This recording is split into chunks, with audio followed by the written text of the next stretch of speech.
Well, hi, Anna. Thanks for agreeing to be with me today to talk about the mental load and professional women. I'm so glad that you are here and making yourself available. Tell everybody a little bit about who you are and what you do and who you help. Thank you for having me, Gina. Well, everybody, my name is Ana Zamora. I am a proud Latina. I was born and raised in South America, Colombia, specifically Cali. That's my city. And I came to the US by myself about 22 years ago. I loved it, and I've lived here in South Florida ever since. Through all my experiences in the US, I came to realize that I wanted to live my life on purpose and to use not only my learning, but also my talent in being of service to myself, first of all, and then to my community. So I'm going to say co-create instead of help. I co-create mostly with other women, professional entrepreneurs, and with the LGBTQ plus community, which is my community. And in all of everything that has to do with financial planning. So everything that is possible with money. And very happy to be here. Very happy to share my story with you guys. Yes. And you've been in Florida for how long? 20 some years? 22. 22 years. So that's amazing. I'm sure your Spanish is just as good as it once was. Yes. I sound like I never left. Some people are like, you never lost your accent. You didn't even lose your accent. How did that happen? I know. It's still really good, but yes, you probably use it, pretty regular. Yeah, absolutely. Friends and family. And I have a lot of clients in the Hispanic community because, in when you talk about money with people that their native language is Spanish, they want to speak Spanish. So it's, it is something that I do every day. Yes. And it's very personal. Money is very personal. So as we talk about the professional load and all the things that women have to take on in their day, not only at home, but at work, how do you manage not only the doing, but the planning and the organization, the time management? How do you do it without getting burned out? Because that's one of the questions I get most often.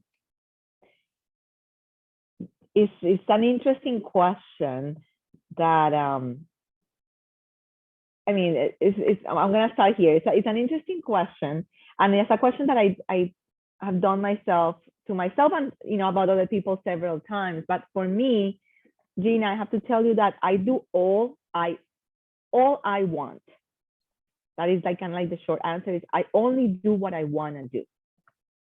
I'm really honest with myself. And after a long time of really trying to please, the image that I was programmed to believe that I needed to show, and I went through a really traumatic experience in my life that brought me to depression and brought me kind of like to a hole. And that opportunity, because now I am grateful for that episode, brought me to realize that I was really not living the life that I really wanted to live, but the life that I was programmed, from really early on. Everything, all input, my family input, society input, TV input, everything that I saw outside told me that I needed to follow, certain expectations. And I put myself in a really high pedestal, but I was not really feeling well, trying to be that role model, if I can call it that way. So through that episode, I discovered that I was depressed, that I didn't really want to keep trying to be like somebody else, that I really didn't want to have a busy life. Because I discovered that I wanted to be busy because busy meant productive. Busy meant, oh my God, like you're doing something all the time, right? And you looking busy means you are successful, and means to other people that you have very little time, and then that you cannot really accommodate, a lot of pleasure. Right? That is life. Exactly it. So for me, I had a breakthrough and I said, why? Why do I want to live a life in where I really don't have time for anything that I like to do, right? I like my job. I mean, I like my career. I chose it. I created it, right? And I live by it. But that doesn't mean that that's the only thing, right, that I want to do with my life. So I decided, you know what? I don't want a busy life. I don't want it. And from the moment that I took that decision, and I know it sounds like, oh, yeah, it is so easy to say that, but to do it. And it's really as simple as making that decision. It's like, what are the things that I really enjoy doing? And everything else, I promise, everything else will fall in place. Yeah. And when we talk about wellness, we are not just our career. I mean, there are other interests. We should have other interests. We should have relationships. But when you get stuck with just climbing the ladder or getting, like you said, busy, busy, busy, and it's mostly in things that are not leading you anywhere, it's like you're on a treadmill and you're just busy and not being productive or efficient. That's not helpful. No, and you're really not living a life that you love. You think you are, right? You think you are, because probably you are at that level financially that you always wanted to be. But did you really, what does that really mean? Right? When I have people like, okay, what is one of your goals? And they tell me to make X amount of money. I said, why? Why is that, tell me the math. Right. What does that mean? In your head, tell me the math. If you have X amount of money, then tell me exactly what you're going to do with that amount of money, because the only way that makes sense is if you did the math. And there are certain things that you really want that only by making X amount of dollars. And if you give me the math and you give me the real outcome, okay, now we're talking about a plan that makes sense. But if it's only a number that you put in your head because that means that you are somebody worth of something, that to me, that means that you are still trapped. Oh, I love that. Not judging, right? Not judging, because everybody's going through their own experience. We all go through. But to me, that means, oh, okay, you are here because you are still trying to, you feel it. You feel you're trapped, but you don't really know how to get out of that trap. Right. I love that you're asking that question. As a financial planner type of person, and you're meeting with people, you're not just looking at the numbers. You're actually like asking good clarifying questions of why, like what's behind. Do you have a why other than I just want to make this X amount of money to get this, to consume, right? Consume instead of really digging into what makes me well. When we talk wellness, I like to think about it as a bank and putting daily deposits into those life accounts. What are your life accounts? So I love that you're talking, really owning who you are and knowing who you are, digging. Yeah, we need to do that for ourselves. And I think as women, sometimes we're just putting out the fires. Like we don't stop and think, wait a minute, what do I want? Yeah, we're women, we're very generous by nature. We're generous by nature. And I'm going to talk about myself because I can only talk about my own experience. I hear about about other experiences, but really all I'm hearing is what I want to hear. And for me, that guilt that you feel as a woman when you don't give, right? You feel like, wow, like I should be giving more. I should be doing more, right? I'm capable of doing more. I have all of this love and generosity in me, and I really want to just give and give. But at the same time, as I said in the beginning, it's just a program. It's a program, and we're not doing it because of our own decision. We're doing it because that subconscious reasoning is in automatic. But once we said, okay, wait a second, let me be real. Do I really want to do this?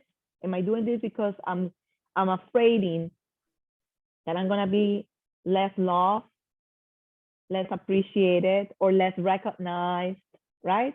Oh, yeah. Or even with our own selves, I'm not gonna feel very good with myself if I don't do more. Right. So that's my own experience. I used to be guilty of feeling guilty. Yes. And the whole idea of, oh, if I pull back, am I going to be able to bring home the amount of money that I was bringing home before? That is a real concern with people, especially if we're the breadwinner in the family. We have to continue the standard of living. We have to continue bringing in that income, and oh, it feels really sticky to say, I'm going to pull back. That's a good point, Gina, because I'm going to tell you something. The majority of women that I talk to are always trying to solve problems.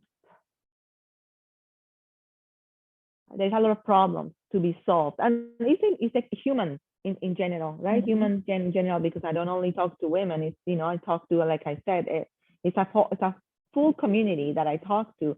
And usually people want to solve problems or want to get distracted from really what they really want. They get distracted by media, by, like I said before, input.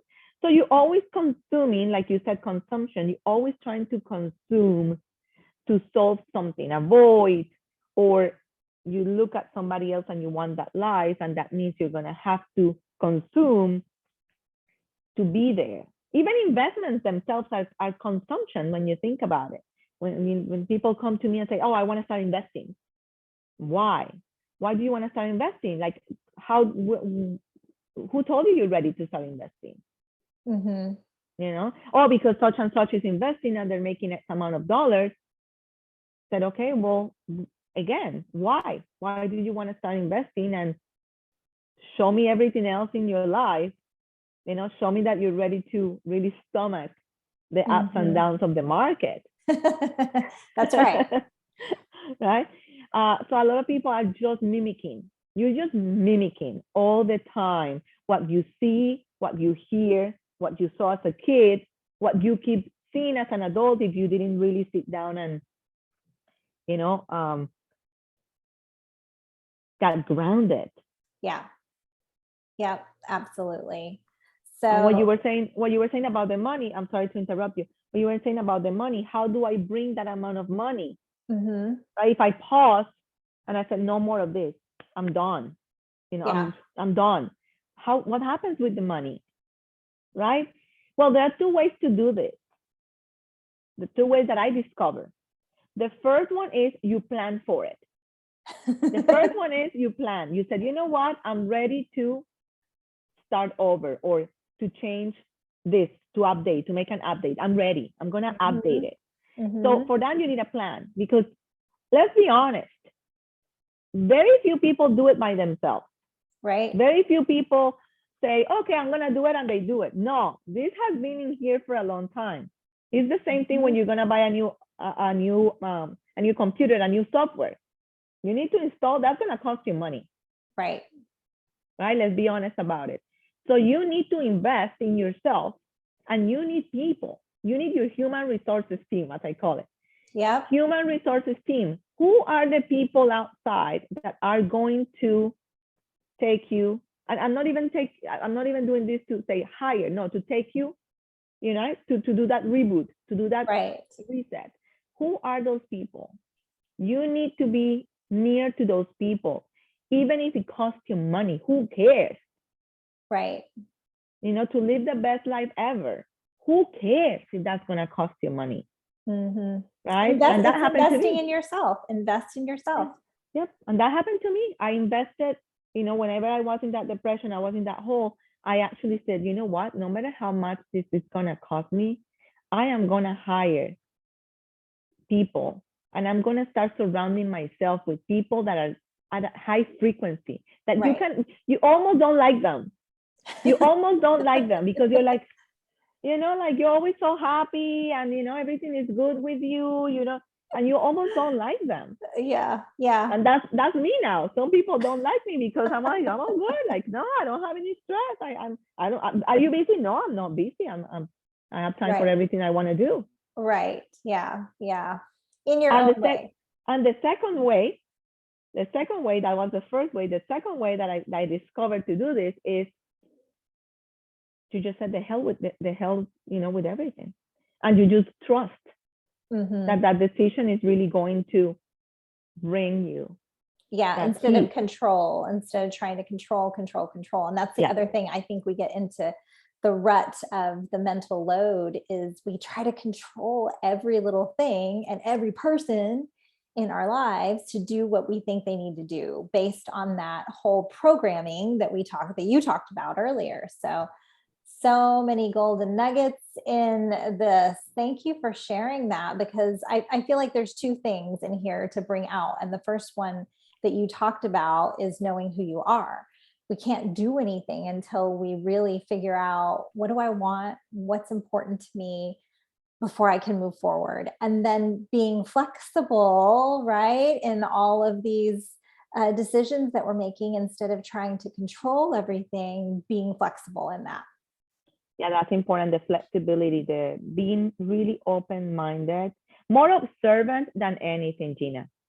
More in a listening mode than in a, more in a listening mode. And even listening to your own thoughts, which was really the first step for me, was let me do this and listen to what this one is telling me the majority of the time. And I started to write it down.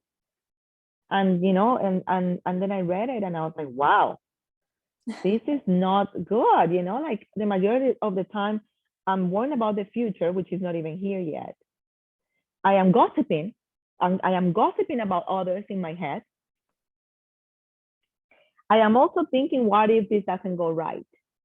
The majority of the time were those thoughts. So I was really getting myself so sad all the time, because I wasn't really reprogramming it with, you know what, I got this.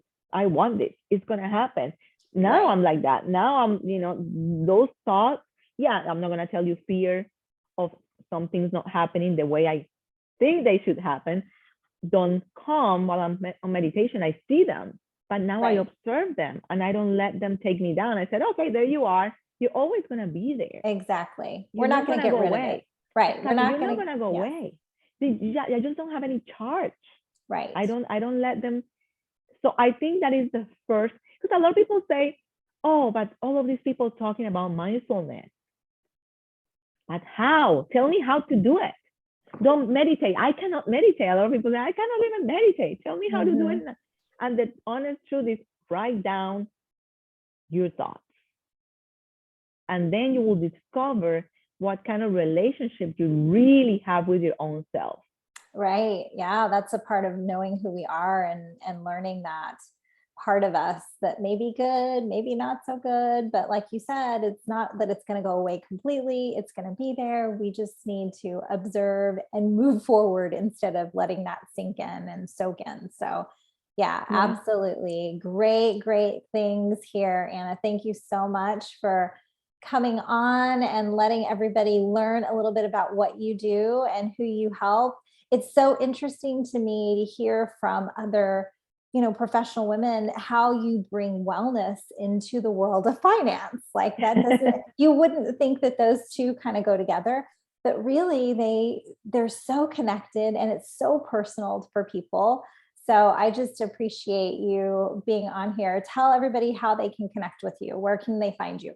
Absolutely. So my handle is Invest with Anna Z. And I can write in the chat here for people to